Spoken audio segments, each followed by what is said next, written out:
Kardiovaskulyar riskin dəyərləndirilməsi müasir dövrümüzdə hansı istiqamətlərdə aparılır?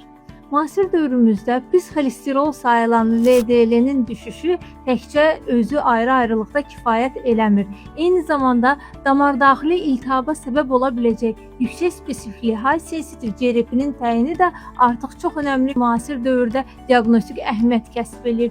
Belə ki, damardaxili iltihabı önləmini almaqla biz iləri dönəmdə kardiovaskulyar riski əhəmiyyətli dərəcədə azaltmış oluruq. Miokard infarktı, insult, hipertoniya kimi xəstəliklərin qarşısını almış oluruq. Məhz bu səbəbdən eyni zamanda LDL düşüşünü etməklə bərabər high sensitive CRP-ni də təyin edərək damardaxili iltihaba yönəlik müalicəmizi də aparsaq, kardiovaskulyar profilaktikada önəmli addım atmış oluruq.